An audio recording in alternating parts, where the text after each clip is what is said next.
Hello folks, welcome to the Spey Bailiff channel. My name's Richard. This is Project Boat Build, I guess. I wanted something smaller than the big rib, but bigger than my little inflatable for doing a bit of fishing off and some diving off as well. So I've got a little Orkney boat. It's 14, at least I think it's an Orkney style, 14.5 feet.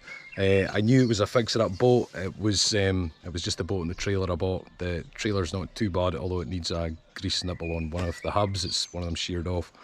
But the boat's a little bit more work. I've bitten off a little bit more than what I can chew maybe. None of the electrics seem to work, but the cables have gotten really wet. I don't know why there's a reducer on that pipe there. That would be better going all the way through. So I've got a bung for here, still missing the one from there. And unfortunately, where the roller's sitting, we have a, hang on, I'll turn the angle. Oh. We have a split here. We also have a patch here which I just ripped off a piece of fiberglass, so it's not in terrible condition. I have this hatch here to replace. I think I'll replace this one here on the floor as well. And I'm gonna take down all of this and put down some new cloth pigment, white, use some pigment in the actual epoxy itself. So I'm gonna re-glass that, obviously a hatch door, and the hatch there is okay. I actually need a seal in this one. I'm going to pull off the A-frame so I can get this boat off the trailer and basically just turn it over on the grass. I'm hoping it's just light enough that maybe me and a friend can bully this off the trailer, turn it around so I can get a look at the hull. But a few little jobs need done in here as well. Obviously it'll need rubbed back down and painted. Maybe even try and put an actual gel coat down on it again. I'll see how I get on. There was rails on here which are obviously missing. I don't know what happened to them. So we'll replace this with some stainless steel handles either side. Probably the same here going across the way, possibly. Although we might find something else to fill that. No patches on this side at least. The hull's pretty, well, I mean, it's all needing a wash down. I've kind of given it a little bit of a scrub. But the power washer needs to go on, and I need to properly fall out on this and then see about pulling off that A-frame. So we're a lot cleaner in here now. Unfortunately, I found another patch.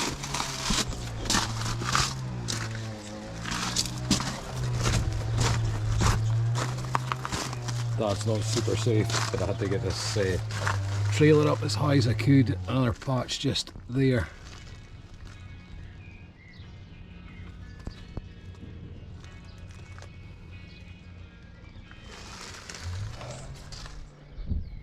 So it's a couple hours later. It's in the evening now. I've taken off the A-frame, stripped out all the electrics, and basically took it in here to the garden and turned it upside down.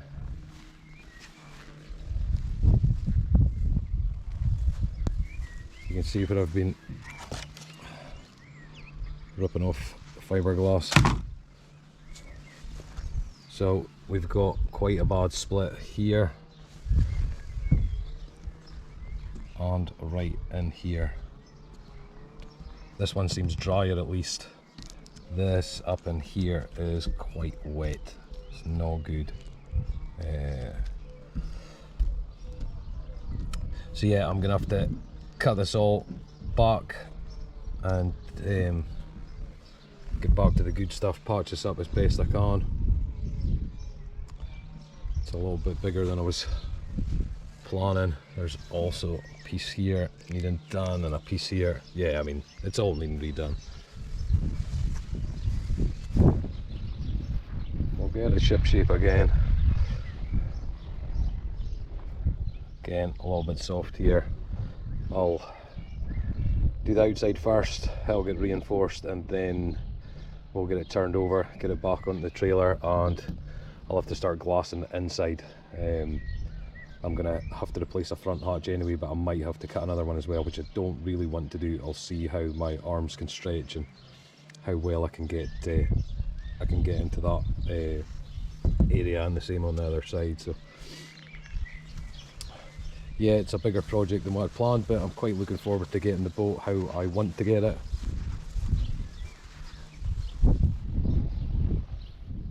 Yeah, taped off all the bottom, started rubbing down some of this mess. Pretty bad here, holes, and gonna need some fairing compound, some micro balloons, and an epoxy slurry, and yeah, get some of these bigger divots filled in and smoothed out, and looks like there's a real low spot where the patches were as well, so I'm going to try and build that back up best I can. So I'll keep you going with the progress.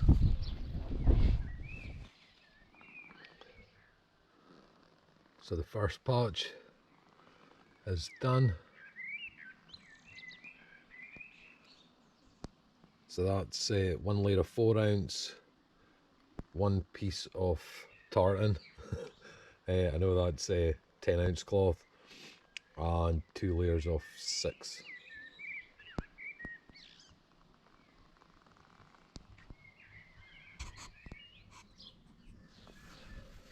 So we're still patching, folks. Can't push this down anymore. Used to be able to push this in. I'm still gonna have to get in and glass it from the other side once I get the boat turned over, but this is be better if it was carbon fibre. It's actually kilt cloth. I think it's 8 or 10 ounce, I believe, quite thick. I've used it before for stringers on surfboards with the vacuum. I'll get that finished in the next hour and a bit.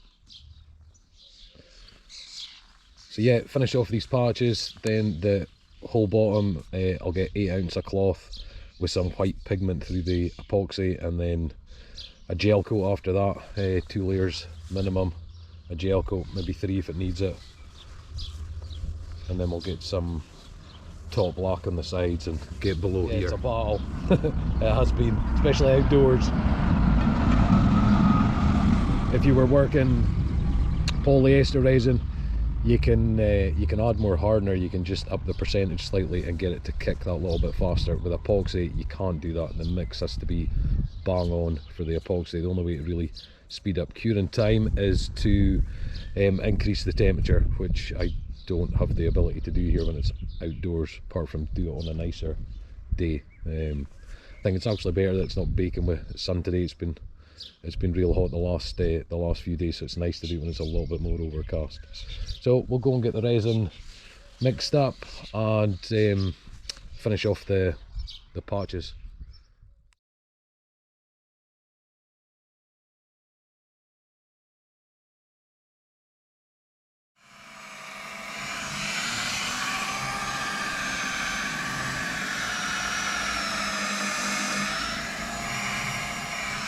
So I have 1/2 of the hull done, 2 layers of 4 ounce, multiple layers on the patches underneath, and I think I've got a pretty good lamb. It'd be better if it was indoors, of course, but real tight, no bubbles, no gaps. Difficult doing around here. I did have to put a cat and overlap it there. So we've done the port side. It's just sitting upside down, and we've overlapped it from about here on the stem over onto this side. I'll do the same with the next piece of cloth and just overlap the stem here again, keep it nice and strong. I've got a few runs in here. I'm gonna have to take down some of these little runs just with the variable sander. We'll get that on there and just take off all the rough edges here. Smooth it all out a little bit. Unfortunately, we've got some fly life in here as well, which is to be expected when you're doing things outside. So we have our full lamb done now. Both sides off the stem. multiple patches put on them now, and 2 layers of 4-ounce e-glass over the whole bottom section, at least, of the hull. So next is the gel coat. Just got it all prepared for that. Alright then folks, so thank you for watching part 1 of the boat restoration project. Part 2, we will get the A-frame stripped down and cleaned up, get new nav lights, deck lights, VHF antenna, all that good stuff onto the A-frame.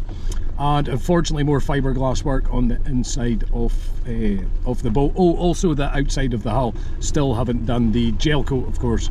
So it's all glass now, the whole hull's all fiberglassed, all primed, ready for a new gel coat in the bottom.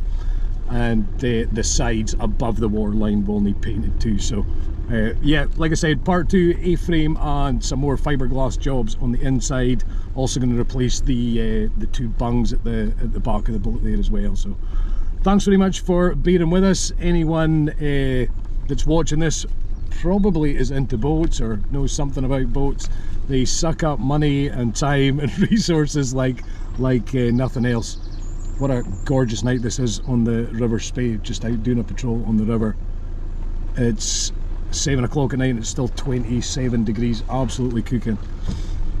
Alright guys, sorry I'm rambling. As always, smile at strangers, show your loved ones they're loved, and use the force. We're just crossing over the Rothesburn here through a ford. Cheers folks!